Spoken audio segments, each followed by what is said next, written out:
My wife stealing our savings to give her sister, so I cut off her access to join savings account. Now I'm the villain and she's playing the victim. Am I the asshole for taking away my wife's access to our money? This first story comes from a throwaway account called Am I the Asshole for Taking Away My Wife's Access to Our Money? And I'm covering this one because it does come with an update. I've been married to my wife Ashley for 7 years. I'm the only one that works. Ashley spends her time volunteering at a charity she started. I'm fine with this as I make enough for both of us.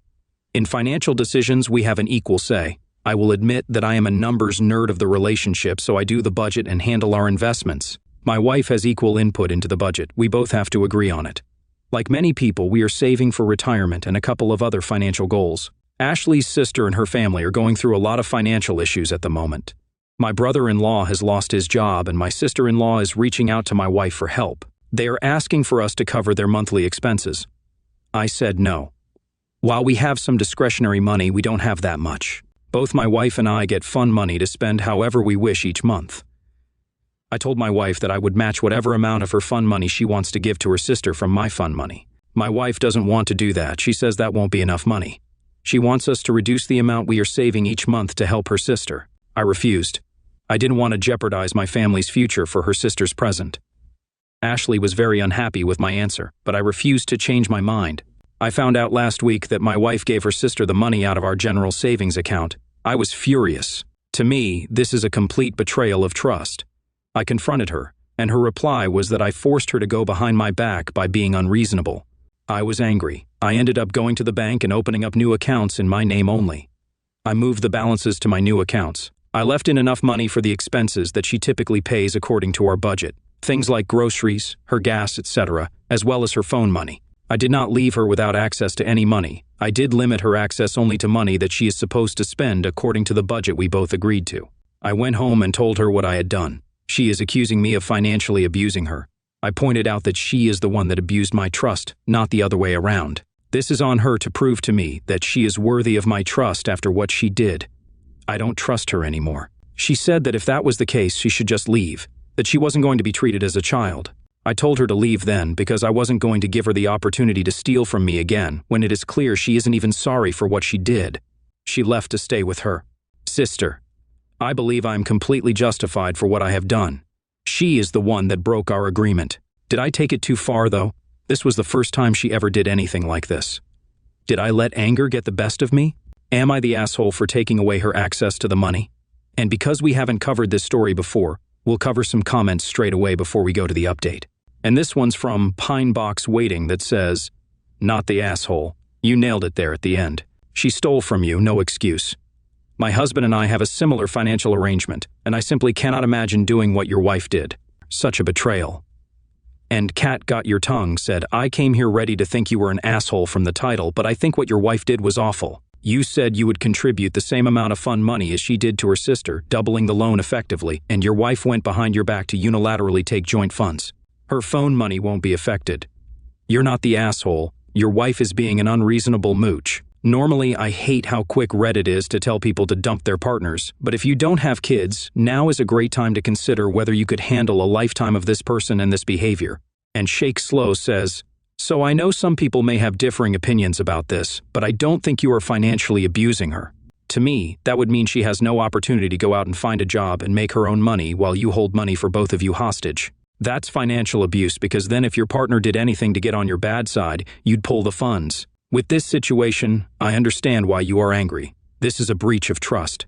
You establish that both of you get a say in pretty much all financial decisions. If there is something that comes up, like helping someone, then yeah, it needs to come out of their fun money. You shouldn't be jeopardizing your finances for someone else's finances. You can help pitch in, but having family completely relying on you for your financial assistance is ridiculous. And with that, it sounds like your wife had talked to them about your finances and made it sound like it wouldn't even put a dent in your finances, which would make them feel entitled to your money. If you got millions of dollars, LP, I'd really want to know, in comparison to their bills, how much it would actually affect you. Because, truth be told, if you had the money to feed a nation, I would think you're an asshole. But it doesn't sound like it from the post. I'm going with, you guys make pretty good money, but not like a millionaire kind of money. If these financial decisions are supposed to be made together, she was the one being unreasonable. You're concerned about your finances, and she ignored you for her own gain. But she gets to say, I had to go behind your back. No, she didn't have to. This isn't an option in marriage, that's betrayal. Not the asshole. Just make sure you keep to the budget, and with the bank account she has, always give her money like she uses, like usual. Edit also, she wants to pay a family's bills? Why doesn't she get a job and just pay it straight over to them? And now we're going to go straight to the update to see what that says. So, updates. Well, it looks like the posters that commented that my marriage was doomed were correct. First, after reading the post, I agreed that it was not fair that I had access to our savings, and she did not, even though she gave some away without my consent. Following the advice of several posters, I contacted my bank and found out that the account could be changed so that while both of us could deposit money, it would take both signatures to take money out of the account. This would give her the same control over the accounts that I had by putting them under my name. I contacted Ashley to let her know that I would put the money back in the joint account if we switched the account to require both of our signatures. She said no, that just showed that I didn't trust her. I told her I didn't. She had taken money without my consent, of course, I didn't trust her. She refuses to change the account. I refuse to give her unrestricted access, so right now, I'm still the only one with access to the money. We also tried marriage counseling, another suggestion that posters brought up multiple times. The counselor asked both of us to say what we thought was wrong with our relationship. Ashley said that I had abused her by taking away her access to money. I said that Ashley had broken my trust by giving away money without my consent. It took a few sessions, but it became pretty clear that we just weren't going to see things the same way. I wasn't going to commit to supporting her sister's family, and she refused to see giving the money without my consent as a breach of trust. The kicker came when it got close to the end of the month, and Ashley demanded, not asked, demanded that I put $3,000 in the account for her to use to pay her sister's bills. Her reasoning was since she stayed there, we owed it to them. I told her she was ridiculous, and that if I wouldn't do that while we were together, why in the world would I do it now? She walked out of the session and told me that she wouldn't continue counseling until I agreed. I contacted a lawyer and filed for a legal separation and will be filing for divorce. I found that I'm legally obligated to pay usual and ordinary bills of the household, but I'm not required to pay any bills where she moved to since she left voluntarily. So, I'm doing what I'm required to, including things like paying for her car insurance and her cell phone, but I'm not giving her access to any other funds. She has asked, more like demanded. I give her money and she'll be getting it when we divorce, but I don't have a way of making sure whatever she is given comes out of the final settlement, so I am refusing. And that's an unfortunate update. Usually the updates that come on Am I the Asshole, they usually be pretty positive, but unfortunately this one was just not to be. And it sort of sounded like it was going to go down this path anyway from the first initial story, and it's very sad to see. But in this thing, all I could say is would just listen to your lawyer all the way through because it sounds like she's just trying to get money wherever she can right now. And I don't know what the sister-in-law is thinking. It'd be interesting to be a fly on the wall in that house to see if she's like, sister-in-law is pressuring her sis to try and get more money out of their joint bank account. Interesting stuff. Story 2. Am I the asshole for not inviting my friend to my wedding after she disinvited me from her ceremony? This next story comes from Properly Roasted XOXO. Am I the asshole for not inviting my friend to my wedding after she disinvited me from her ceremony even though I made the cake? My 31, female friend, 33 female, got married in the fall of 2019 at a family home in a small ceremony because her now husband had to leave the country for a year for work. I ended up making a cake for it, and no, I wasn't invited because they wanted it to be small. She instead said she'd invite me to the actual ceremony, which took place last weekend. She asked me if I could do the wedding cake for that too, and I agreed, as I'm a professional decorator as a side job. Yes, she paid me. This conversation happened in August of 2019. I got the official invite to her wedding in January of 2021.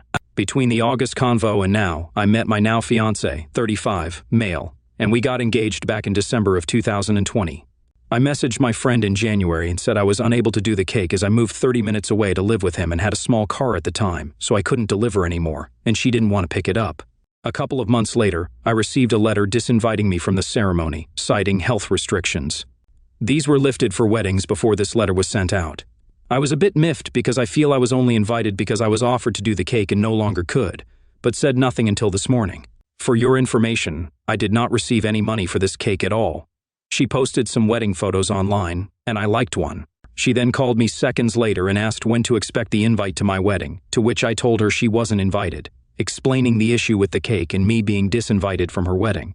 She said I was taking it personally, but it was about inviting close and essential people while also being safe. I asked her, would I have still been invited if I had done the cake? And she said that's not relevant and called me vindictive. I told her it was relevant, and I was disinvited because I no longer served a purpose to her.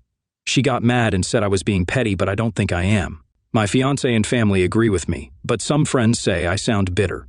So, am I the asshole for not inviting her to my wedding? Edit, her wedding had 150 people.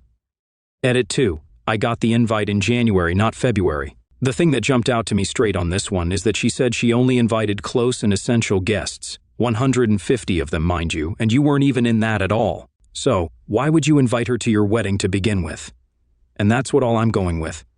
I'm going to go with not the asshole on that. But we'll start with ADBBWG saying not the asshole. If you aren't close and essential enough to attend either of her ceremonies, why would she expect you to be so for your wedding? And Doicky76 replies, this saying, yeah, if OP was so unimportant as to not make a cut of 150 friggin' guests, then it doesn't take a rocket scientist to figure out who the vindictive one is. OP also didn't do something as tacky as a friend and inviting her. That was a low blow, especially citing health reasons when you have a guest list of 150 people. Had already had the person bake one cake for a ceremony they weren't invited to, then to suddenly have concerns after they couldn't bake another cake for you. Either she was straight up using OP for her mad baking skills in the first place, or was that vindictive simply because OP could no longer do this huge favor? Either way, OP is not the asshole for not wanting the woman at her wedding. And Cult Queen says, not the asshole. She wanted her cake, and when you didn't make it, she had no use for you anymore and threw you out. She can call you vindictive or petty all she wants. She's the one that disinvited you because you didn't make her a cake, or she's not a friend. And Mountain Calendar 102 says, not the asshole. Your wedding, you invite who you want. Fact, she had planned for 150 people at her wedding and disinvited you is pathetic. 150 is not a small wedding. Did anyone else or any other friends get the same letter? And Rest in Peace later says, not the asshole. You do sound bitter, why shouldn't you be? And Bisexual Fool says, not the asshole. She didn't invite you to her wedding, why would you invite her to yours? It was her choice not to invite you, and it's your choice not to invite her. I would have said no one's an asshole here, but she got mad at you for not inviting her, which is ridiculous considering she did the exact same thing. And we'll have one more from both sides of the moon saying, friend, you keep using that word, I don't think it means what you think it means. Story 3. Am I the asshole for deciding along with 10 other girls that we wouldn't go to parties at this guy's house unless he kept his roommate out? And our next story comes from Jogger93737. Am I the asshole for deciding along with 10 other girls that we wouldn't go to parties at this guy's house unless he kept his roommate out? I am on a college sports team, and it is tradition for the team president, a student, to host house parties. Joe is the team president, has been for a while, and he lives with a guy, Alan, who's a few years older than college age. Me and a lot of girls on the team have had uncomfortable experiences with Alan when we were underclassmen. Anyway, we were all hoping Joe would stop living with Alan because he's a shitty person to party with. We found out that they will again be roommates, so a bunch of us got talking about how we didn't want to go to another party with him. And I was like, well, we don't have to. We can literally say we're not going if he's there. Some of the other girls still wanted to have parties of some sort. They didn't want to miss out on a fun team bonding activity because of one person. So I was like, what if we literally get all the girls on the team to say we won't go unless Alan isn't there? Because there won't be much of a team party if half the team doesn't go. Hopefully, us all saying that together will push the club student leadership to work something out. Whether that's Joe planning parties when Alan is away or finding a different venue. I also said I'd host a ladies' night party, so we'd still have a party night if needed, so we could still do a thing. Everyone there said yeah, and he takes a few more friends who weren't hanging out with us that day, and they were all on board too. So I texted Joe, saying that a lot of girls on the team, 11 names in total, weren't comfortable partying with Alan anymore. We heard they were roommates again, so we're just giving him a heads up that we wouldn't be going to the house parties unless Alan was away from the house for the night. Joe was like, I can't just kick him out of the house for parties, he lives there too. I went, okay, we're out for parties unless we find another place to go, I guess. Joe was kind of pissed off at me and said he thought I was trying to sabotage the parties and was speaking for people who didn't want me to. I said to ask any of the girls I listed, all of them said they were not into it. He said that it seemed like it was something that I organized, and I was like, no, it just came up in conversation casually. He thinks I'm being an asshole for organizing the girls like that, and I think he's an asshole for wanting to live with Alan again. Am I the asshole, saying that the majority of the girls on the sports team won't go to parties unless the host of the parties keeps his roommate out of the house? And we'll start straight away with the Aussie 44 on this one, saying, not the asshole, trust your gut. If that many people had uncomfortable experiences with a roommate, it is not unreasonable to not want him to be around. I applaud you for speaking up and standing your ground. Your safety matters, and you will not be the asshole for considering it. You may have spoken up for another person who was too afraid to. And OP replies to this, and yeah, he tends to cling on the youngest, shyest, most drunk freshman and flirt really, really pushily. It's creepy because he acts like a hyena circling the weakest in the pack. He always goes for whoever is young and unassertive or too intoxicated because it seems like they just won't tell him to get lost. Talking to the other girls, we realize a lot of us had the freshman experience of being new to going to parties and getting this guy creeping on us. Didn't realize it was so many of us until we talked and started picking up on it and keeping an eye out for the new freshman girls. Like, I'm not against the guy shooting his shot. It's just creepy how his type seems to be unassertive or inexperienced sloppy drunk. And Gangsta Napa says, not the asshole. Joe is telling you that his convenience in saving face with a creepy friend is more important to him than the comfort of half the team. Think about that. And Kytheon says, not the asshole. I work at the Title IX coordinator and cannot tell you how happy this made me. You all agreed on what your boundaries are. You're explaining what is not acceptable behavior, and you are clearly communicating it. Joe is mad because he is inconvenienced. He doesn't even register that behavior is unacceptable. That's insane, but I see it all the time. He's being told by 10+ women on the team that Alan is sexually harassing them. They're considering him predatory, and that's not enough for him to care. I'd run against him for president next year. And NightFox42 says, that many girls being uncomfortable around Alan should be a big clue to Joe. The fact that he's dismissing your experience like that makes him the asshole, not just Alan. You and your friends are definitely not the assholes. Time to cut ties with Joe if he's going to be enabling and sticking up for a creeper like that. And Oki says, not the asshole. You're all protecting each other, and no one is entitled to your time or comfort. And one more from Maleficent ad saying, not the asshole. You and your friends have the right to not be creeped out. Joe's party invites are not summons. Joe choosing Alan as a roommate and choosing him over you guys shows that, 1, he doesn't believe you and your friends, and 2, he's going to turn a blind eye to Alan creeping on you guys at a party. Joe is not worth being friends with. Eventually, Alan's going to get into trouble, and Joe should not be able to claim he didn't know. He did know, he just doesn't give a damn. Party on with your friends, maybe more people will go to your parties than Joe's. Story 4. Am I the asshole for going off on my friend for marrying her husband for his money? And our next story comes from Schmallery. Am I the asshole for going off on my friend for marrying her husband for his money? My 29, female, friend, 28, female, let's name her Heather, has been married to her husband, Matt, for 2 years. They also have a 1-year-old daughter. Heather would typically date tall, muscular, tattooed guys. Her husband is a very nice guy, a great guy. I think he's handsome, but he's nowhere close to Heather's type. Now, Matt makes very good money. He has a very lucrative job and makes upwards of 6 figures a year. So, Heather had told me during the beginning stages of their relationship that was one of the main reasons she was dating him. I did advise her against continuing the relationship if that was the only reason she wanted to be in it. They get engaged. She did manage to convince me at the time that money wasn't the only reason enough. They go to get married. So, here we are, a couple of years later, and they have a beautiful little girl. Matt is as happy as can be, thinks he's got a great life, a great wife that loves him, or that lately, Heather has started complaining to me that she doesn't find him attractive, that she doesn't want to have sex with him, that she cringes when he touches her, and she's having a hard time hiding it, and she's only staying with him because she likes their lifestyle.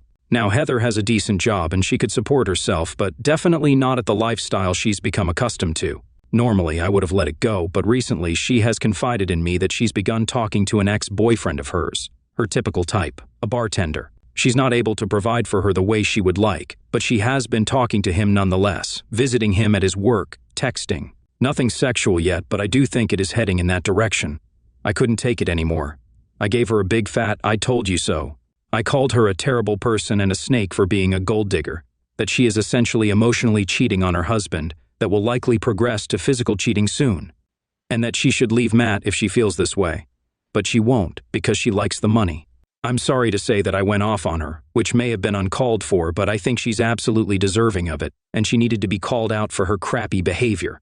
She said, "I'm an unsupportive friend, and I have no idea what it's like, and I need to apologize to her if I want to keep her friendship. So, am I the asshole?" Now, this is definitely going to be not the asshole for me. For calling out shitty behavior? Absolutely not. But it's whether you do tell the family at this stage. Is it enough to go to Matt and tell him? I think it is because, from what her previous language saying, like she cringes in touching her and all that sort of stuff, it's not going to change. I don't think it's going to change for the better, therapy or not, I don't know. But if I was in Matt's position, I would definitely like to be told about that. So I would say not the asshole. I think I'd encourage you to go and to tell Matt about it. But Rat Poison Cupcake says, definitely prepare the proper evidence and send it to the husband anonymously. The poor man needs to know, not the asshole. And Woodwitch of the West says in quotes, she said I'm an unsupported friend and I have no idea what it's like, and I need to apologize to her if I want to keep a friendship. And then says, so, do you want to keep this friendship? In your shoes, I don't think I would, not the asshole. And CT says, not the asshole, you saw it coming. She chose not to, and she reaches out to you as if she's trying to validate her reasoning and get approval for you to cheat on her husband. Like, you also say she's a gold digger who's already emotionally cheating on him, and sounds like she'll be physically cheating soon. Who wants friends like that? Hope the husband had set up a prenup, but it sounds unlikely. He also deserves to know. And Noki says, not the asshole. She is emotionally cheating on her husband. Hopefully Matt will see her for who she is sooner rather than later. Don't apologize, you gave her an honest reaction to what she told you. She had to know what you were going to say. And Religion says, not the asshole, poor Matt. Followed by Ducal104 saying, not the asshole. Your friend is 100% a gold digger, and you're right to call her out on her awful behavior. She's in love with his money and her lifestyle, not him. She wants to have her cake and eat it too, which is extremely the asshole move on her part. If she can't stand being touched by her husband, then she needs to divorce him so she can find someone who is worthy of his time, effort, and love. Also, I particularly love it when people get called out by their friends for their shitty behavior, default to, you are being unsupportive. Being a good friend doesn't mean always supporting to every shitty decision they made. A good friend should also call you out when you're being a complete asshole and in the wrong, and if you consider them a good friend, you should probably stop and listen,